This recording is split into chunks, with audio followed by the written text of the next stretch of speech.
عمران خان نے اپنی اسپیچ میں کہا تھا نا، سٹنٹڈ گروتھ صرف نیوٹرینٹس کی وجہ سے نہیں ہوتی، صرف اس لیے نہیں ہوتی کہ نیوٹریشن، آپ کی سوچ پہ پابندی اور پہرا لگ جاتے ہیں. جب آپ کے ادھر ایک میجر بیٹھا ہو نا، سینسر کر رہا ہو، وہ کہے جی دل برداشتہ جیسا لفظ آپ نے کیسے استعمال کر لیا، یہ تو بہت ہی فوش لفظ ہے. کہتا ہے یہ دل پر تو چلو پھر بھی چل جائے، داشتہ آپ نے اس میں لگا دیا. جب آپ کی سوچ ایسے چل رہی ہے،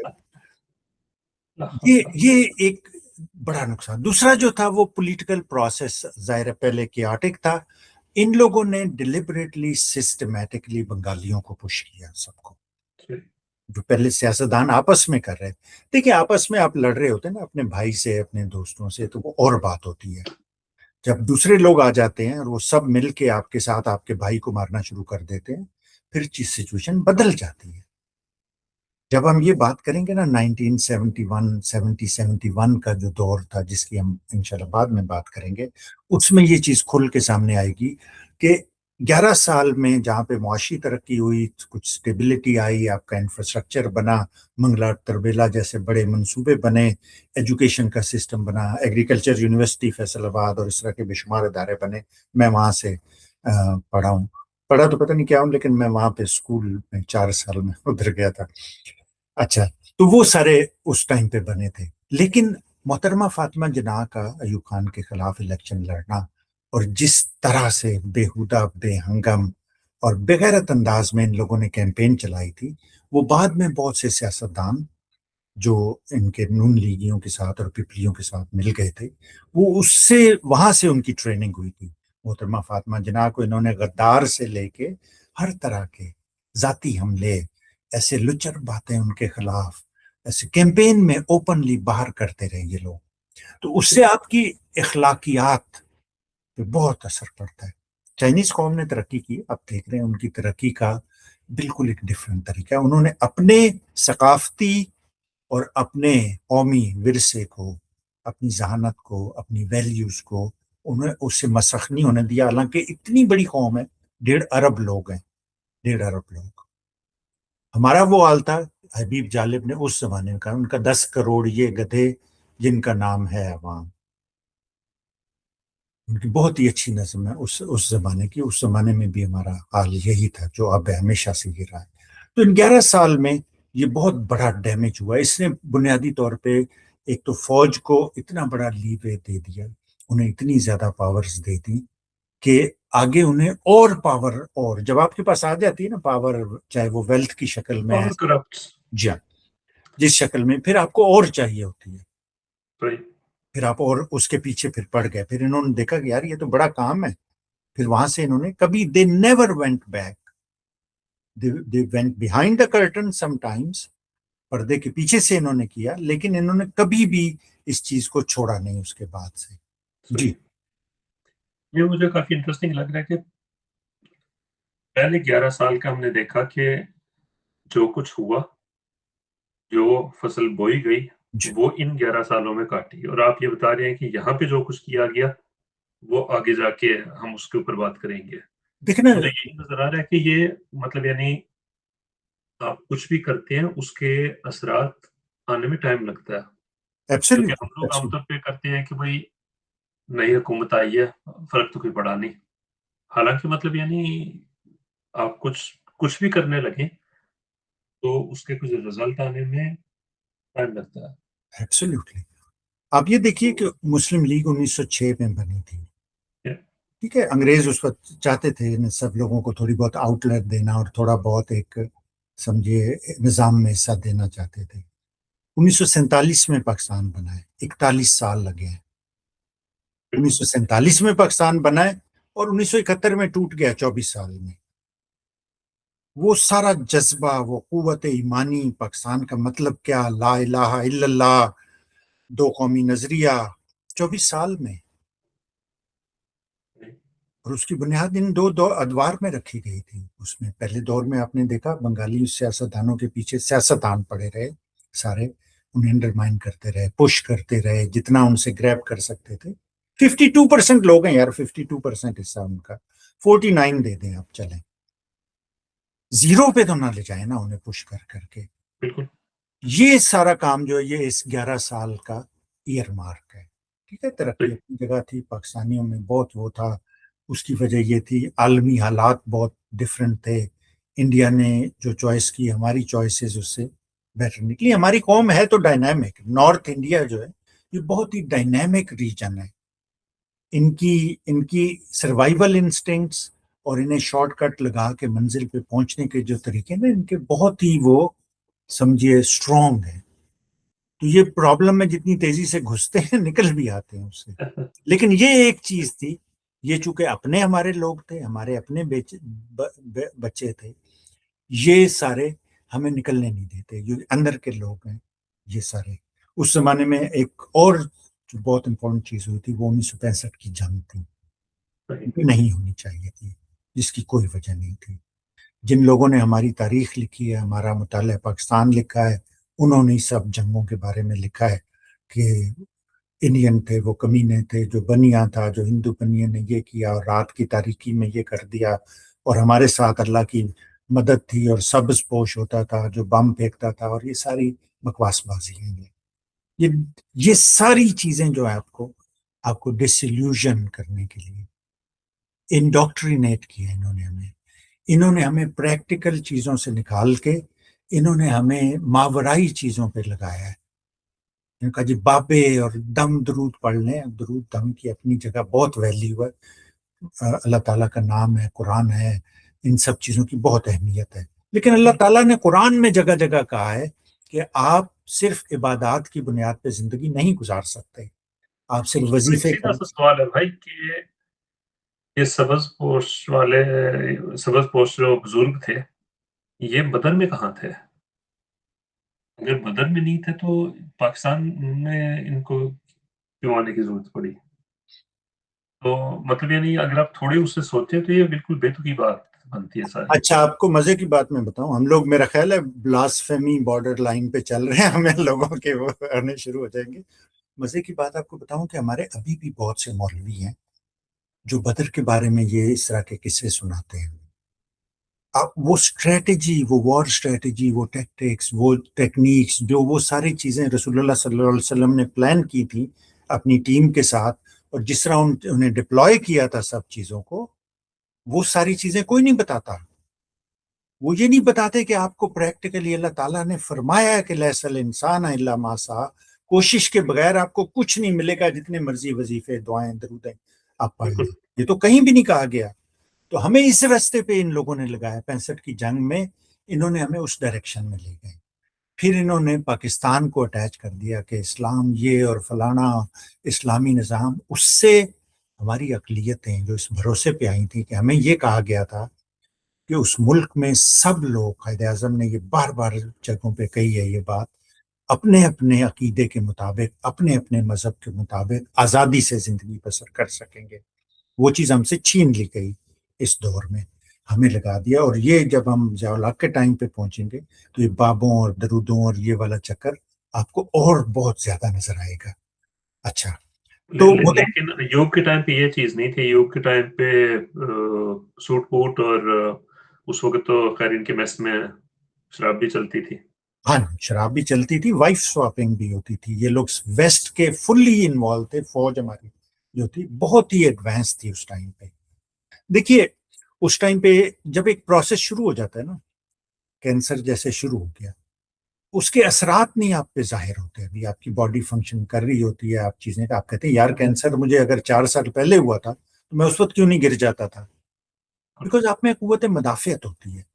1947 بہت پہلے نہیں گزرا تھا. قائد اعظم کے, باقی لوگوں کی سٹرگل, ان کے فرمودات, علامہ اقبال کے, وہ اس وقت تھے. ابھی بنگالی ساتھ تھے اس وقت. بنگالی بہت روشن خیال اور پڑھے لکھے لوگ ہیں. آپ دیکھیے بنگالیوں کے نام بھی اگر آپ دیکھیں نا تو ان کے نام اسلامی ہوتے ہیں, عربی ہوتے ہیں نام ان کے. ہم لوگوں کے نام فارسی ہیں. ہم لوگ فارسی, یہ بہت بڑا ایک چیز ہے جو آپ کے رہن سہن پہ بہت ذرا زیادہ اثر انداز ہوتی ہے. وہ لوگ پڑھے لکھے ہیں, ان کی خواتین جو آپ کی اکنامک ایکٹیویٹی میں بہت زیادہ حصہ لیتی ہیں. ٹھیک ہے نا, تو وہ ساتھ تھے اس وقت, اس لیے ہم اس ڈائریکشن میں نہیں گئے. ہمارا خطہ جو ہے یہ بہت زیادہ ضعیف الاعتقادی, توہمات وغیرہ پہ ان کا بہت زیادہ انحصار ہے. تو اس چیز کو انہوں نے ایکسپلائٹ کیا. جیسے دشمن ہمیشہ آپ کے کمزوریوں کو ایکسپلائٹ کرتا ہے, تو ان لوگوں نے ٹرولی وہ کام کیا, ہماری کمزوریاں ڈھونڈ ڈھونڈ کے انہیں ایکسپلائٹ کیا ہے, ہمارے خلاف یوز کیا ہے. ابن رشد جو اللہ تعالیٰ اسے جنت نصیب کرے, بہت ہی عظیم فلاسفر تھا, اس نے کہا ہے کہ جاہلوں پہ حکومت کرنا ہے تو مذہب کا لبادہ اوڑھ لو. سمپل ایک چھوٹی سی بات میں اس نے پورے تاریخ کے پروسیس کو بیان کر دیا کہ کہاں کہاں کیسے کیسے انہوں نے مذہب استعمال کر کے ہم جاہلوں پہ ہمیں قابو میں رکھا ہے, انہوں نے ہمارے ذہنوں کو کنٹرول کیا. اس سے اس 11 سال میں یہ سب کچھ ہوا. 65 کی جب جنگ ہوئی ہے چون لائی کے پاس, یہ خفیہ طریقے سے الطاف گوہر جو اس ٹائم کے بہت ہی بڑے بیوروکریٹ تھے, وہ 6 انہوں نے سربراہان مملکت کے ساتھ کام کیا تھا, انفارمیشن سیکریٹری بھی تھے, ایوب خان کے زمانے میں بھی تھے. وہ کہتے ہیں کہ جی ایوب خان خفیہ طریقے سے چائنا گیا, وہاں جا کے چون لائی سے ملا ہے, انہوں نے ان سے ایشورنس دی ہے, انہوں نے کہا ہم تمہیں بیک کریں گے, جو مرضی ہے کرو, جیسے مرضی ہے جنگ لڑنا ہے لڑو. پیچھے سے اور لوگ بتاتے ہیں کہ اس کا بیٹا گوہر ایوب, اور 2 بیٹے شاید دوسرا بھی تھا, یہ ان کے بارے میں بہت لے دے ہو رہی تھی, کیونکہ اس ٹائم پہ کمیشن ملنا جو نا بڑی فلیشی اور گلیمرس چیز ہوتی تھی. تو ظاہر ہے یہ ایوب خان مطلق العنان حکمران تھا, اس کے بیٹوں کو بھی کمیشن دیا گیا تھا, یہ فوج میں تھے. تو اب ہر طرف لے دے ہو رہی تھی کہ یہ کیوں نہیں جاتے جنگ میں, اگر جنگ اتنی ہماری حب الوطنی کا ثبوت ہے اور ضرورت ہے ہمیں. تو ان کے جانے کا پھر اعلان ہو گیا. تو وہ کہتے ہیں کہ جب ان کا اعلان ہوا نا تو کسی نے کہا اب جنگ 1-2 دن ہی چلے گی, اس سے زیادہ نہیں چلے گی. آپ یہ دیکھیے کہ ذاتی مفادات پہ کتنا وہ اس میں انوالو ہوتے ہیں. الطاف گوہر کہتے ہیں کہ اس نے بڑی ایک مشہور تقریر کی تھی جو بڑا عرصہ سینموں میں دکھائی جاتی رہی ہے. وہ کہتے ہیں جب یہ تقریر کر رہا تھا اس کی ٹانگیں کانپ رہی تھی. چون لائی نے سے کہا تھا جو مرضی کرو, چائنا کی بیکنگ آپ کے پاس تھی, لیکن اس نے آ کے اس سے جنگ نہیں سنبھالی گئی, اس نے منع کر دیا. اچھا, اب جب آپ مفاد پرست ہوتے ہیں نا, اور آپ کا پورا ٹولہ پورا مفاد پرست ہوتا ہے, ان کے ساتھ ایک بہت بڑا کیریکٹر تھا ان 11 سال میں جو چیزیں ہوئی نا, ان میں وہ ایک بہت بڑی تھی جس نے ابھی تک پاکستان کو بدرو کی طرح جکڑا ہوا ہے, وہ تھا ذوالفقار علی بھٹو. ذوالفقار علی بھٹو سر شاہ نواز بھٹو کا وہ خاندان سارا سیاست میں بڑے عرصے سے تھے, جاگیردار تھے بہت بڑے, وہ سندھ کے, تو اس خاندان کا تھا. اس کے بارے میں الطاف گوہر لکھتے ہیں, وہ کہتے ہیں میں ڈی سی تھا لاڑکانہ کا, تو وہاں پہ ایک صاحب, ان کے میرے ذہن سے نام نکل گیا, وہاں کے بڑی جگہ وہ آئے, ایک نوجوان صاحب تھا جو اس نے ہیٹ پہنا ہوا مغربی 3 پیس سوٹ کے اس میں. تو انہوں نے کہا ان کا اسے نہیں جانتے, یہ وہ ہیں بھٹو صاحب ہیں جو ذوالفقار علی بھٹو فلاں سر شاہ نواز بھٹو. تو ان کا میں کیا خدمت کر سکتا ہوں اس کی. تو بھٹو نے کہا جی مجھے گن کا لائسنس چاہیے. تو اس نے کہا آپ کو لائسنس نہیں, کہتا ہے 100 ہیں اور چاہیے. اس نے کہا یہ تو غیر قانونی ہے, میں نہیں کر سکتا. وہ کہتا ہے وہ اپسیٹ ہوا, اٹھ کے چلا گیا وہاں پہ. کہتے ہیں جب یہ حکومت میں آیا ہے تو ہم سب لائن میں کھڑے ہوئے تھے, بیوروکریٹس جیسے ملتے ہیں پولیٹیشینز کو, سب سے مل رہا تھا, میرے پاس آ کے کھڑا ہو گیا, کہتا ہے پہچانا. اس نے وہ بات اس وقت کی رکھی اپنے دل میں, اتنا کینہ پرور یہ آدمی تھا. سکندر مرزا کو اس نے خط لکھا تھا, انہوں نے کہا قائد اعظم کیا چیز تھی, تمہاری لیڈرشپ کے سامنے تو کوئی بھی ٹھہر نہیں سکتا. یہ وہ بھٹو ہے, اس کی ہم بات کر رہے ہیں. اسے پھر فوج نے, ایوب خان نے اسے پھر اپنا گود لے لیا. یہ اس کا بیٹا تھا, یہ اسے ڈیڈی کہتا تھا, وہ اسے زلفی کہتا تھا. اتنا کلوز ان کا ریلیشن شپ تھا. لیکن میں شخصیات سے پالا تر رہ کے بات کرنا چاہتا ہوں کہ فوج نے اس ٹائم پہ گنے چنے اس طرح کے خبیث کینہ پرور بغیرت سیاستدانوں کو گود لینا شروع کر دیا تھا. ان کی تربیت انہوں نے کی تھی 11 سال. آہستہ آہستہ اس نے ایوب خان کو کمزور کیا, دوسرے جرنیلوں کے ساتھ مل کے اور دوسرے سیاستدانوں کے ساتھ مل کے, اور ایوب خان کو اقتدار چھوڑنے پہ مجبور کرنے والے لوگوں میں بھٹو بھی شامل تھا. آپ کو بہت سے ڈیفرنٹ اکاؤنٹس مل جائیں گے, ظاہر ہے ہر طرح کے لوگ لکھتے ہیں, لیکن آپ زیادہ اکاؤنٹس دیکھیں گے جنہوں نے لکھی ہیں اس ٹائم کی باتیں, ان میں آپ کو نظر آئے گی یہ چیزیں. اس نے بہرحال ہم 1969 سے جب آگے چلیں گے پھر بات کریں گے, لیکن 1969 تک بھٹو ایک عفریت بن چکا تھا, ایک بلا بن چکی تھی جس نے اس ملک کے بہت ہی سمجھے ڈیمیج بھی کیا اور اس کے ایک بہت ہی بڑے اور اہم حصے کو نگل بھی لیا اس نے، یہ ان لوگوں میں شامل تھا۔ اس کے علاوہ ایک دوسری بات یہ ہے کہ ایک آئیڈیالوجی لے کے اور اس کو اتنے غلط طریقے سے استعمال کرنے سے پاکستان میں آئیڈیالوجیکل سیاست جو ہے وہ نہ ہونے کے برابر ہے۔ مطلب یعنی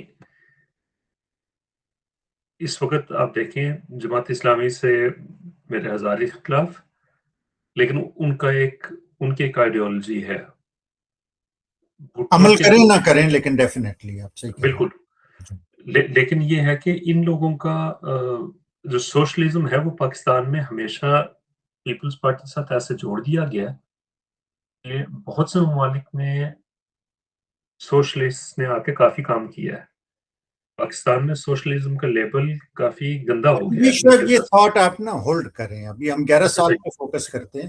چلیں یہ ٹھیک ہے۔ بہت ہی انٹرسٹنگ بات، اگلا دور جو ہمارا 11 سال کا نہیں ہے وہ 69 سے لے کے 77 تک 8 سال کا، لیکن وہ 8 سال جو 11 سال سے لمبے تھے اس میں یہ بالکل بات کریں گے ہم، یہ بہت ہی اہم صحیح، پوائنٹ ہے جس پہ آپ بات کر رہے ہیں۔ تو آج زبردست۔ ہم ریپ اپ کرتے ہیں جی ان جی 11 آپ سال ریفر میں۔ کریں کیونکہ یہاں تک جہاں تک ہم نے بات کی ہے نا، جی یہ وہ باتیں ہیں جو میں نے کم از کم صرف کتابوں میں پڑھی ہیں، اور وہ بھی بس تھوڑا بہت کہیں ذکر پڑھ لیا، اور دوسرا یہ ہے کہ جو مطالعہ پاکستان میں پڑھایا گیا وہ پڑھ لیا تھوڑا سا۔ اینگل، ہاں ہر ایک نے اپنے اپنے اینگل سے اسے بالکل، بیان کیا۔ لیکن یہ ہے کہ اب جو اس سے اگلے دور شروع ہوں گے وہاں پہ کسی حد تک خود بھی دیکھا ہے، چاہے بچپن تھا ہاں لیکن ہم اس فالو کرتے تھے اس وقت بھی، جی جی تو اس میں تھوڑا میرا بھی زیادہ انپٹ ہوگا، کیونکہ یہاں تک مجھے سچی بات ہے آپ نے جو چیزیں بتائی ہیں ان میں سے کچھ باتیں میں نے پہلے سنی ہوئی تھی، بہت سی باتیں میرے لیے نہیں تھی۔ جی ہاں۔ اور تو دیکھیے میں ہمیشہ اپنے دوستوں کو، اسٹوڈنٹس کو اپنے بتاتا ہوں کہ دو چیزیں جو ہے نا ہمارے لیے بہت بڑا سرمایہ جو ان 11 سال میں ہم نے لوز کر دی تھی، انہیں کہتے ہیں کریٹیکل تھنکنگ اور لاجیکل ریزننگ۔ آپ کو غلہ نظر آتا ہے، آپ کو کھاد نظر آتی ہے، آپ کو ڈیم نظر آتے ہیں، لیکن جس چیز کے بارے میں عمران خان نے بات کی تھی نا، اور عمران خان نے اپنے 3.5-4 سال میں وہ ثابت کی ہے کہ انسان پہ جو انویسٹمنٹ کرنی ہے آپ نے، انسان جو ہے آپ کا جو شہری ہے، آپ کی ملک کا رہنے والا ہے، وہ سب سے اہم اثاثہ ہوتا ہے۔ وہ بالکل آپ کو نظر نہیں آتا پہلے 11 سال میں بھی، اگلے 11 سال میں بھی ہم لوگ بائی پروڈکٹ تھے اس کی۔ ہماری کریٹیکل تھنکنگ سلب کر لی گئی حبیب جالب کے اور سعادت حسن منٹو کے اور عطا اللہ شاہ بخاری کے اور ان لوگوں کے ساتھ جو سلوک کیا گیا، اور بھی جو اس ٹائم پہ بات کرنے والے لوگ تھے، وہ اس نے نشان عبرت بنا دیا باقی لوگوں کے لیے کہ یار آپ حق کی بات کریں گے، آپ ان کے خلاف بات کریں گے، آپ کا تو یہ حشر ہوگا۔ بالکل تو وہاں سے ہم نے کریٹیکل تھنکنگ لوز کر دی۔ اگلا دور جو آنے والا ہے وہ بے ہنگم دور ہے، وہ ایسے فالو کرنے کا دور ہے جس میں ہم نے نہ لاجیکل ریزننگ ہمارے پاس بچی تھی، نہ کریٹیکل تھنکنگ بچی تھی۔ تو وہ ہمارا سب سے بڑا لاس ہے۔ وہ لوگ جو آپ کو یہ کہتے ہیں نا کہ ایوب کا دور بڑا اچھا سی، اور جو پٹھانوں کے اور باقی بھی لکھتے ہیں ٹرکوں کے پیچھے لکھا ہوتا تھا تیری یاد آئی تیرے جاننے کے بعد، وہ دیکھیے زیادہ تر چیزیں اس کی وجہ سے نہیں ہوتی، وہ دوسروں کی۔ یہ 11 سال ہمیں اس لیے اتنے گلیمرس اور اتنے اچھے لگ رہے تھے کہ پہلے 11 سال میں بہت زیادہ گند بالکل ہوا تھا۔ اگر وہ نہ ہوا ہوتا تو ان 11 سال کی اہمیت بہت مختلف ہوتی، پھر ہم چیزوں کو ڈفرنٹ طرح سے ہم یہ دیکھتے کہ قائد اعظم کی بہن کے ساتھ یہ سلوک کیا جا رہا ہے ہمارے ہوتے ہوئے، جنگ 1965 کی جنگ کیا تھی اور اسے کیا بنا کے پیش کیا جا رہا ہے ہمارے سامنے۔ یہ ساری چیزیں کریٹیکل تھنکنگ سے آتی ہیں، وہ ہم نے کھو دی تھی۔ جی آپ کچھ کہہ رہے تھے۔ نہیں، بالکل میں یہ بھی سوچ رہا تھا کہ فاطمہ جناح کے علاوہ جناح صاحب کے اوپر بھی جس قسم کی بکواس کر رہے تھے کہ ان کے آپس میں ناجائز تعلقات تھے، یہ وہ اس کے اندر آپ مادر ملت پہ اور جس کو آپ کہتے ہیں کہ ہمارا مطلب یعنی فاؤنڈر آف پاکستان، آپ ان کے اوپر ایسی تہمتیں لگا رہے ہیں، تو بڑی بہت ہی گھٹیا بات ہے۔